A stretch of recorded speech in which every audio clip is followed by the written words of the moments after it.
Meus amados, vamos abrir a palavra de Deus, a carta de Paulo aos Romanos, capítulo 8, versos 28 a 30. Romanos 8, 28 a 30.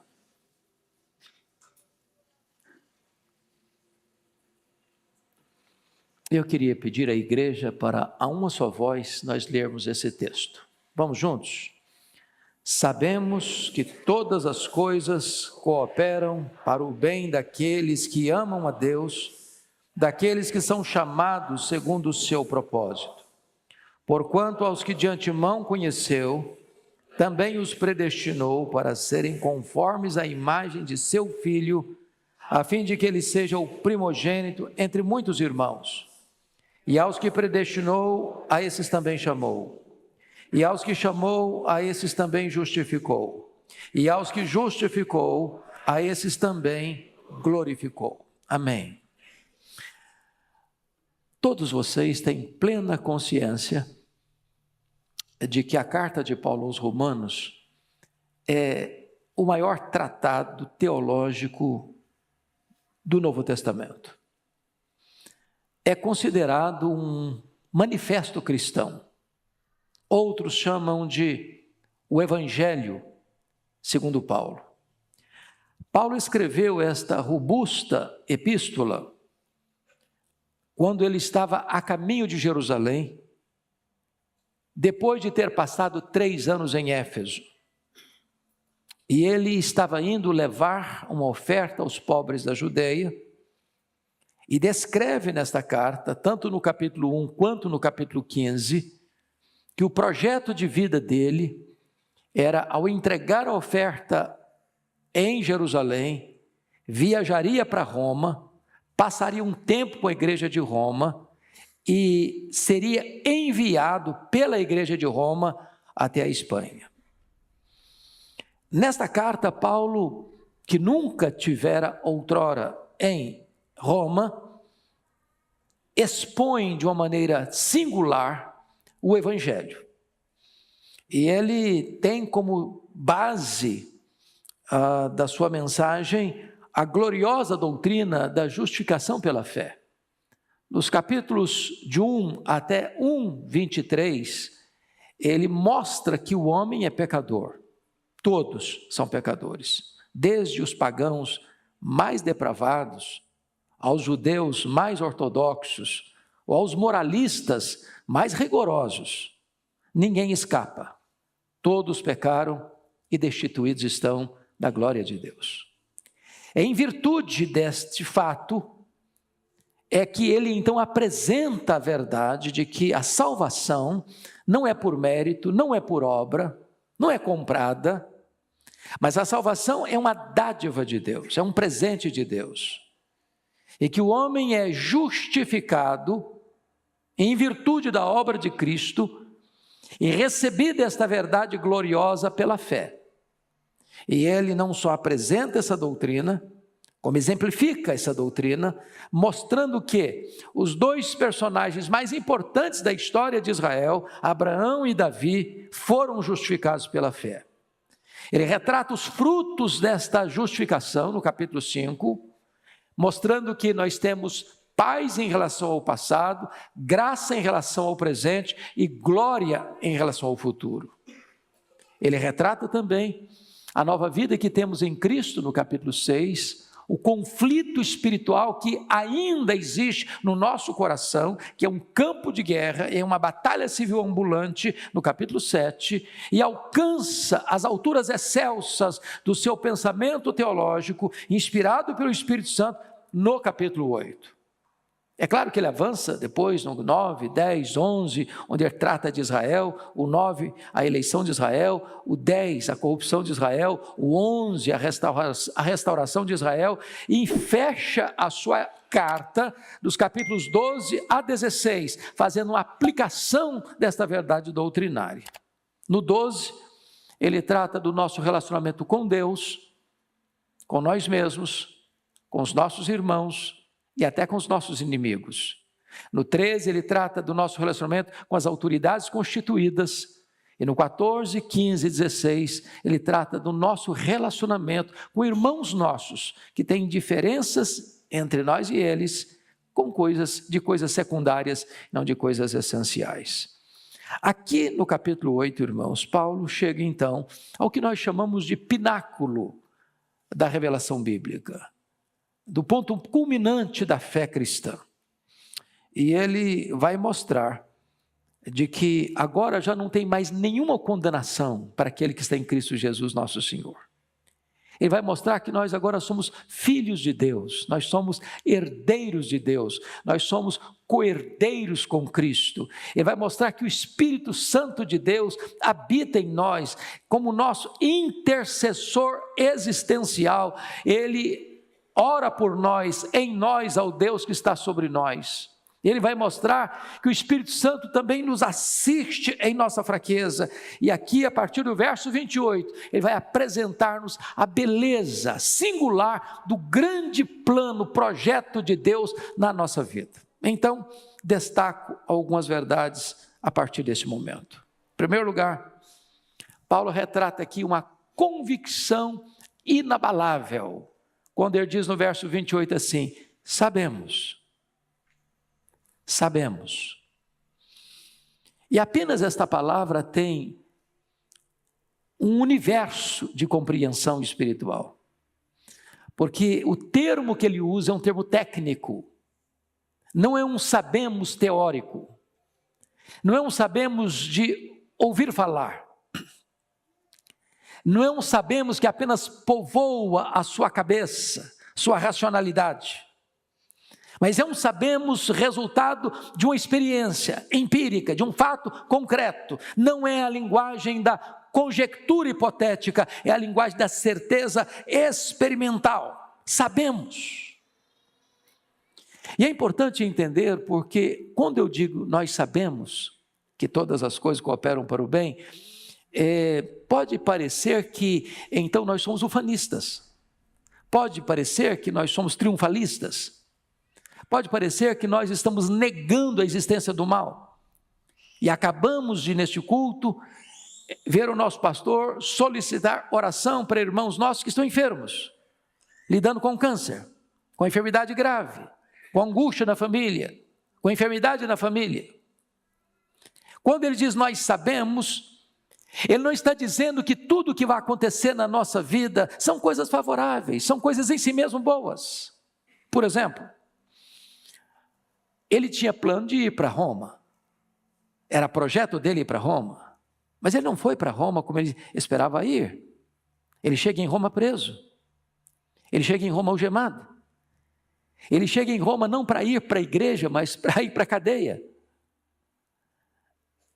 A providência é carrancuda, mas ele vai entender uma coisa, que quando as circunstâncias fogem ao nosso controle, elas estão rigorosamente debaixo do controle de Deus. Porque ele vai afirmar isso na sua carta aos Filipenses, no capítulo 1, versículo 12, dizendo assim: meus irmãos, eu quero que vocês saibam, para que eles não ficassem tristes, que pena, coitadinho do Paulo, planejou tanto, quis tanto ir a Roma, agora está preso, coitado do homem. Diz: eu quero que vocês saibam, meus irmãos, que as coisas que me aconteceram têm antes contribuído para o progresso do Evangelho. Ou seja, as coisas podem fugir do nosso controle, mas não foge do controle de Deus. As coisas podem frustrar os nossos planos, mas os planos de Deus não podem ser frustrados. Então ele afirma categoricamente: nós sabemos. Ele está no final da vida e diz: eu sei em quem eu tenho crido. Eu sei que Ele é poderoso para guardar o meu depósito até o dia final. Foi o que José disse para os seus irmãos lá no Egito, quando eles estavam com medo dele: olha, vocês intentaram mal contra mim, mas Deus o transformou em bênção. Talvez no momento que você está vivendo o drama, a dor que pulsa e lateja no seu peito, você diz: meu Deus, cadê o Senhor? Onde estás tu, Senhor, que não me socorres, que não me ajudas? E Deus está dizendo assim: meu filho, calma, eu estou trabalhando, os homens estão intentando mal contra você, mas eu vou reverter isso em bênção na sua vida. Nós sabemos. Foi o que Jó confessou no final da vida. Quando você lê a história de Jó, e a melhor maneira, eu já disse isso aqui algumas vezes, e eu gostaria de repetir isso, tire um sábado, tire um feriado, dá uma lida no livro de Jó, numa sentada só. Porque esse fato de você ler um versículo hoje, um outro daqui a um mês, daqui mais outro mês, você não pega o fio da meada, você não pega a história toda, você não pega o sentido do texto. E quando você está lendo e vendo os dramas de Jó, você fica, meu Deus, é muita luta, é muita prova, é muita dor, é muita angústia, é muito sofrimento, é muita injustiça que ele sofre. Além das perdas, dos bens, além da enfermidade, além do luto pelos filhos, além da disposição da sua mulher de dizer amaldiçoa esse Deus e morre, além das críticas mais severas dos seus amigos, ele vai concluir no final assim: agora eu sei que tudo podes, e nenhum dos teus planos pode ser frustrado. Você e eu, nesta noite, podemos dizer como Paulo, nós sabemos que Deus está no controle da nossa vida. Tem luta, tem vale, tem dor, tem lágrima, tem choro, mas nós sabemos, bendito seja Deus. Há uma segunda verdade que eu gostaria de destacar, eu chamo de um otimismo ultra circunstancial, quando ele diz assim, sabemos que todas as coisas cooperam. Eu acho isso fantástico. Porque notem que ele não está dizendo que todas as coisas são boas. Porque não é verdade que se você é crente, só coisa boa vai acontecer com você. Crente sofre atentado,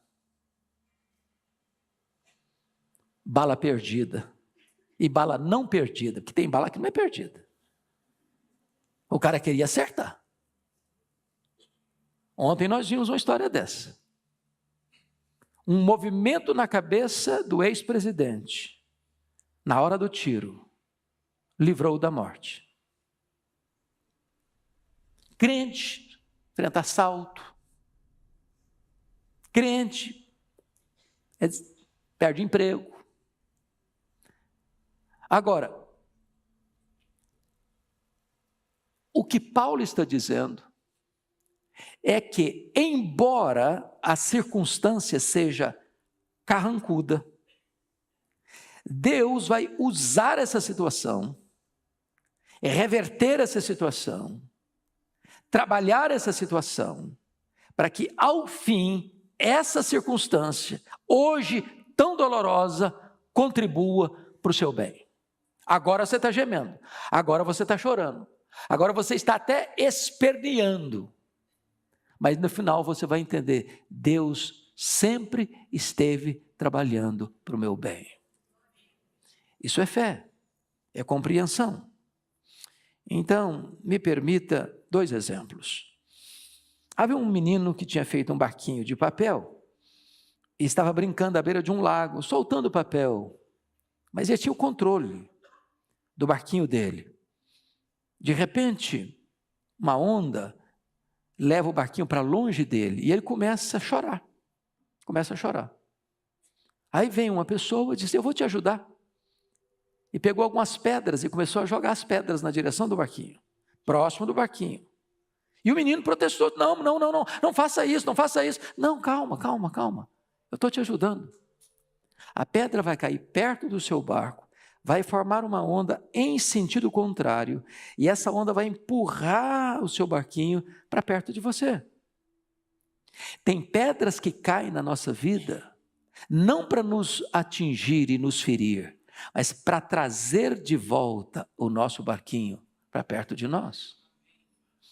A reverenda Amantina Adorno Vassão, que foi pastor da Catedral do Rio por tantos anos, conta num dos seus livros que um dia ele foi convidado, pastor Ival, para pregar num culto de gratidão, de ações de graças. Era um jovem, em São José dos Campos. E ele perguntou assim para o jovem, mas por que você está me convidando para pregar? Qual a sua gratidão? O que você quer agradecer a Deus? E o moço respondeu, eu quero agradecer a Deus pela minha doença. Falou, não, você deve estar confundindo. Você está querendo agradecer a Deus pela sua cura. Falou, não, eu quero agradecer a Deus pela minha doença. Mas como assim? E o rapaz explicou, eu estava muito longe de Deus. Meu coração estava completamente embrutecido, endurecido, eu era rebelde contra Deus, eu era um problema para minha família, eu era um transtorno para minha casa. Aí chegou a enfermidade, e foi a enfermidade o instrumento que Deus usou para quebrar a dureza do meu coração, para abrir os meus olhos espirituais, para que eu me voltasse para Deus e encontrasse no Senhor Jesus Cristo salvação para a minha vida. Eu não quero hoje agradecer a cura, não. Hoje eu quero agradecer a minha enfermidade, porque foi ela o instrumento de Deus para que eu voltasse para o Senhor. Sabemos que todas as coisas cooperam para o bem. É claro, irmãos, que Paulo não está dizendo que essas coisas se encaixam por si mesmas. Nós não cremos em horóscopo. Se eu olho para o céu, bom, os astros hoje são favoráveis, não, amanhã estão contrários. Não, nada disso não. Não está dizendo que as coisas se encaixam por si mesmas, não.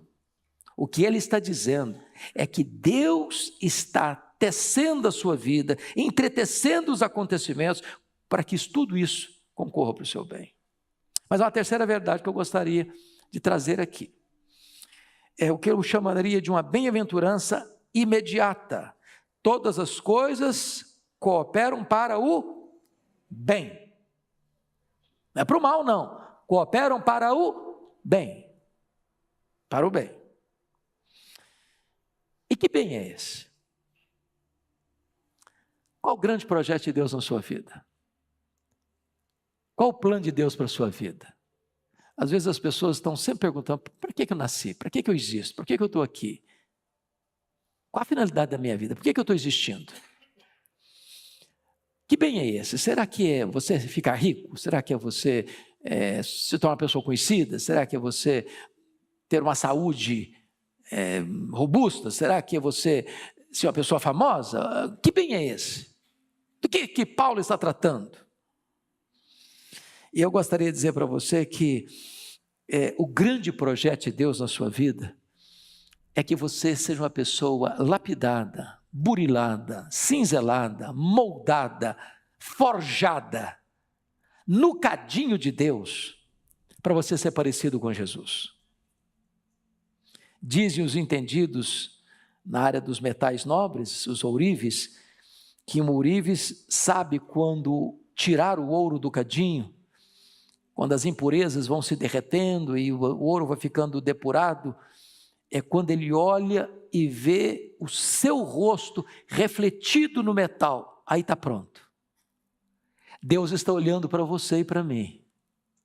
E o Pai quer ver a beleza de Jesus, o reflexo de Jesus na nossa vida. Esse é o bem. Ele está trabalhando para isso. E eu gostaria de pensar com você em algumas circunstâncias. Por exemplo, quando Deus permite uma providência difícil na vida, na hora você não entende, e aí Deus vai usar aquela circunstância para produzir algo grande para a glória do seu nome. Vou dar um exemplo. Acho que todos vocês conhecem a história de John Bunyan.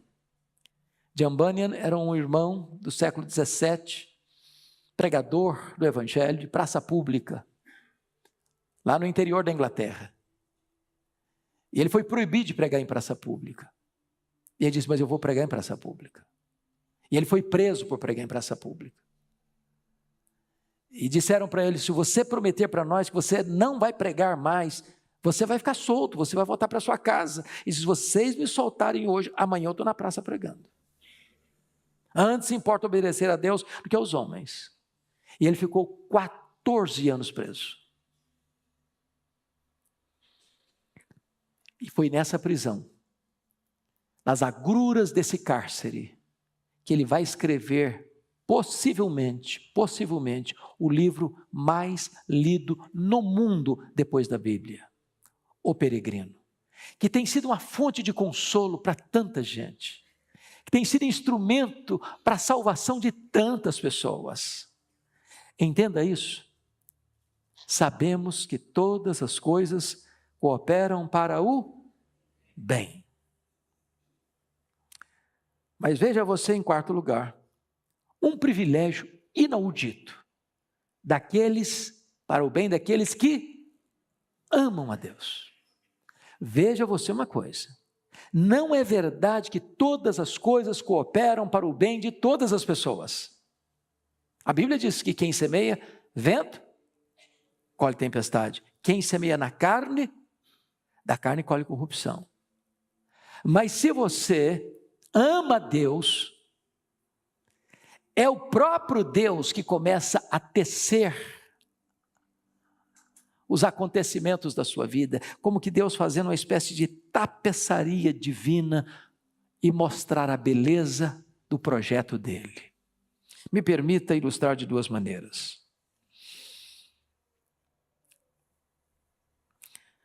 Um menino foi encontrado na rua, correndo, um pacote assim no braço, como aquelas sacolas de supermercado de papel, como que enterrando a sacola no peito, feliz da vida.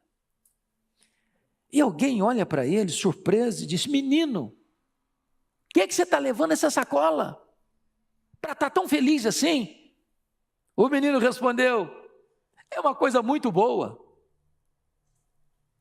Uai, mas o que é então, afinal? O menino respondeu: eu não sei não. Uai, mas se você não sabe, como é que você sabe que é uma coisa muito boa? E o menino respondeu com um sorriso 9,15. Você conhece o sorriso 9,15? É porque foi meu pai que me deu.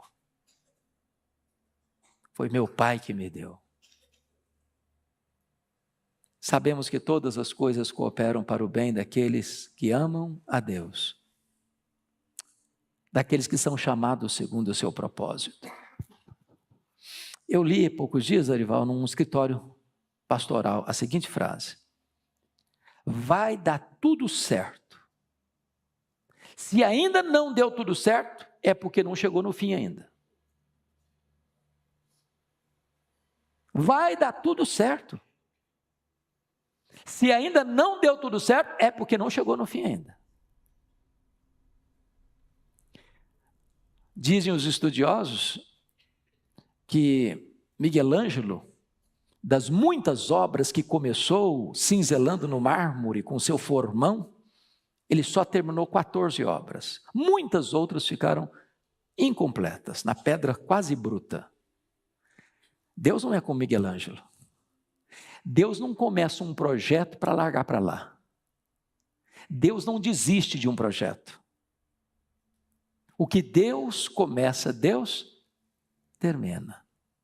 E não termina meia boca, termina perfeito. Você é obra-prima de Deus. Deus não desiste de você. Deus está trabalhando em você.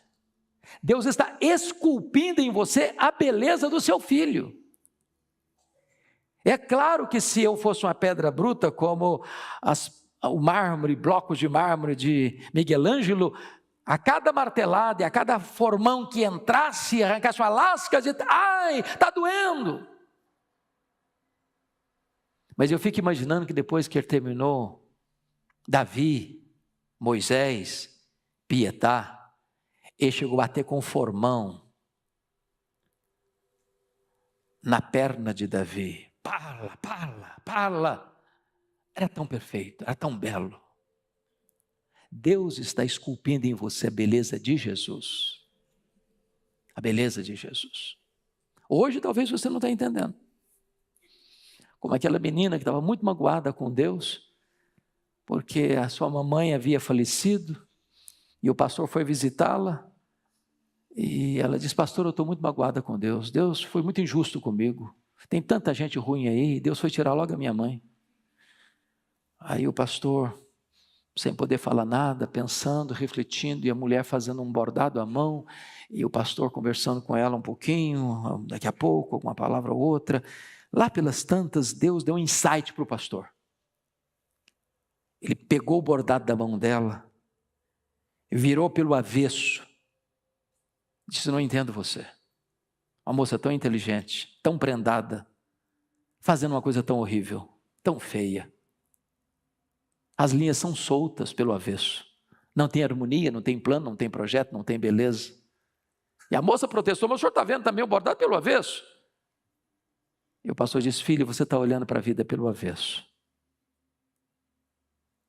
Deus não erra, Deus não falha. O projeto de Deus é perfeito. Agora você não está entendendo, mas você pode afirmar: sabemos que todas as coisas cooperam para o bem daqueles que amam a Deus.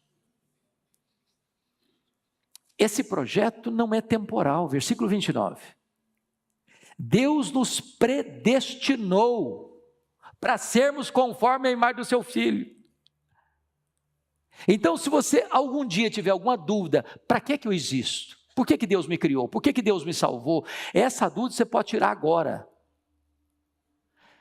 O grande projeto de Deus na sua vida não é você ser essa pessoa, aquela outra pessoa, uma famosa, rica, culta, inteligente, etc, etc. Isso pode vir a reboque. O grande projeto de Deus na sua vida é transformar você à imagem do Rei da Glória. Ele não quer apenas levar você para a glória, ele quer transformar você também à imagem do Rei da Glória. Mas agora, eu queria levar você para o verso 30, que nós chamamos na dogmática cristã de os elos da salvação, dentro desse plano perfeito de Deus, e Paulo diz assim: e aos que Deus predestinou. Esse assunto é um assunto sensível no meio cristão evangélico, porque algumas pessoas têm dificuldade de aceitar essa doutrina bíblica, porque é uma revelação de Deus, não é uma lucubração humana. E eu queria muito que você pudesse hoje compreender essa verdade à luz da Escritura, fazendo uma pergunta muito simples: quem é que escolhe quem? Foi você que escolheu a Deus ou foi Deus quem escolheu você? E a verdade incontestável é que foi Deus quem nos escolheu. Segunda pergunta: quando é que Deus nos escolheu? A Bíblia diz: antes da fundação do mundo. E foi isso que levou os teólogos de Westminster a entender essa verdade. E os irmãos lá do sínodo de Dort, na Alemanha, em 1618, 1609, a entender que esta eleição é incondicional. Porque eu não fiz nada, eu nem existia ainda, eu não tinha nascido ainda, não tinha sido concebido ainda, e Deus já havia me escolhido. Mas Ele me escolheu não por causa dos meus méritos, dos seus méritos, Ele nos escolheu em Cristo. Com que propósito? Para sermos santos, irrepreensíveis. Deus me escolheu porque previu que eu ia crer? Não.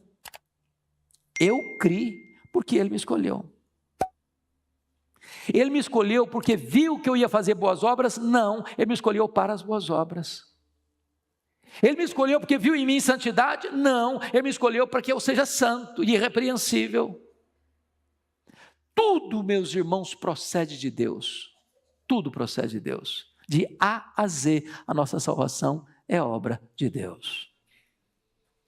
Paulo diz outra verdade gloriosa, ele diz: aos que Deus chamou, a esses Deus, aos que Deus predestinou, a esses Deus também chamou. Preste atenção nisso.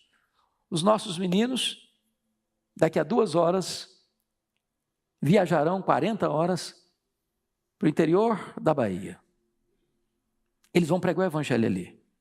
Eu não tenho dúvidas de que eles vão trazer suas mãos cheias de feixes.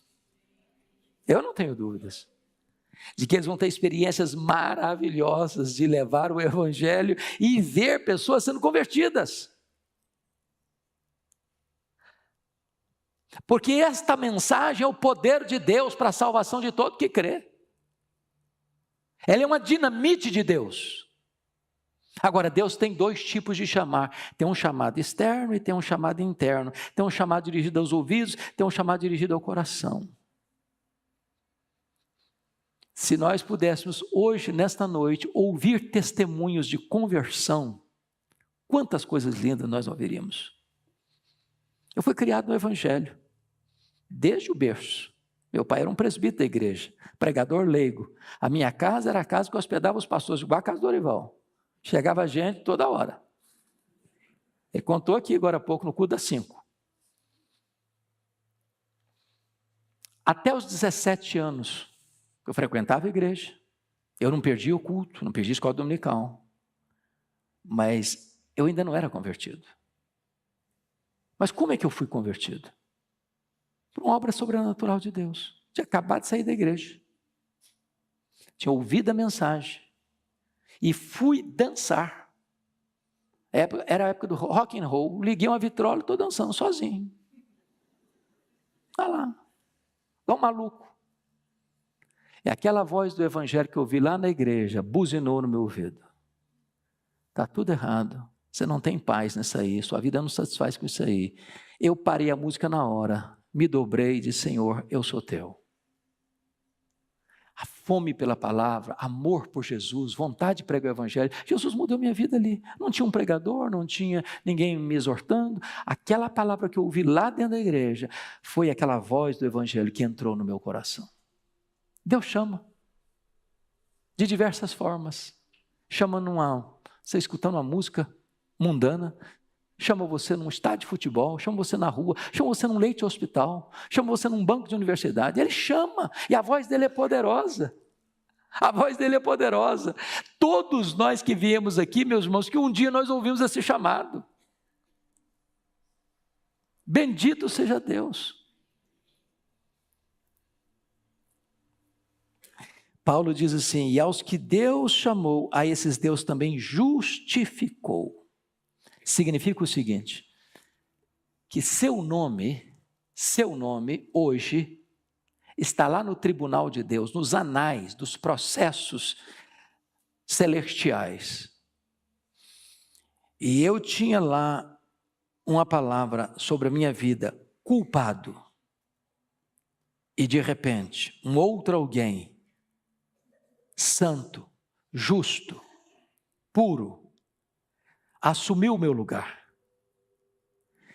tomou sobre si o meu pecado, carregou com o meu pecado sobre o seu corpo no madeiro. O próprio Pai lançou os meus pecados, as minhas mazelas, as minhas iniquidades sobre ele, o seu Filho. E Deus aplicou no seu Filho, que era o meu substituto, toda a justiça dele. E ali na cruz, Jesus sofreu o golpe da lei que eu devia sofrer, morreu a morte que eu devia morrer, bebeu o amargo cálice da ira de Deus que eu devia beber, pagou a minha dívida, quitou a minha dívida, morreu pelos meus pecados. E então, a Bíblia diz que quando eu creio em Jesus, Deus coloca lá na minha ficha: agora você está quites com a lei de Deus, você está quites com a justiça de Deus, agora não há nenhuma condenação mais sobre a sua vida, agora você está justificado. Significa que você hoje tem um depósito infinito na sua conta, toda a justiça de Cristo está à sua disposição, a seu favor. Isso é tão maravilhoso, porque no dia que o crente entende isso, acabam muitos dramas. O chicote da culpa é quebrado. Para entender que justificação é mais do que perdão. É mais do que perdão. Teologicamente falando, perdão é um conceito negativo. Ou seja, pensa numa dívida, que pecado é dívida. Perdoa-nos as nossas dívidas. Eu tenho um débito que eu não posso quitar. Alguém vem e paga esse débito por mim, eu não tenho mais a dívida. Não tenho mais a dívida. Mas eu estava quebrado, continuo quebrado. Só não tenho dívida mais. Mas não apenas Deus quitou a sua dívida, mas foi lá na sua conta e fez um depósito de um valor infinito na sua conta. Toda a justiça de Cristo está na sua conta. Não só você não tem nenhuma condenação mais, você tem também um saldo positivo na sua conta, inesgotável, a justiça de Cristo na sua conta. Você está justificado. Isso é um ato legal, isso é um ato jurídico, isso é um ato forense. Não aconteceu dentro do seu coração, está lá no tribunal de Deus. É por isso que a Escritura pergunta assim: quem tentará acusação contra os eleitos de Deus? É Deus quem os justifica. Sabe o que significa isso? Não tem instâncias superiores a apelar, ou seja, o diabo não pode apelar a uma instância superior, o homem não pode apelar a uma instância superior, Deus é a instância superior, Ele é o supremo juiz, e foi Ele quem disse para você: você não tem mais culpa, você não tem mais dívida, você não tem mais pecado aqui, você tem aqui um saldo infinito na sua conta, toda a justiça do meu filho está à sua disposição, você está justificado. E eu termino. Quando Paulo diz assim: e aos que justificou, a esses também glorificou. Isso é algo aparentemente paradoxal. Porque a glorificação vira um verbo. E um verbo no pretérito perfeito. Quando você e eu sabemos que a glorificação dar-se-á apenas na segunda vinda de Jesus, que é um fato futuro. Como é que Paulo coloca um fato futuro como um fato consumado? Você poderia argumentar: será que Paulo errou teologicamente ou será que Paulo errou gramaticalmente? Nem uma coisa nem outra.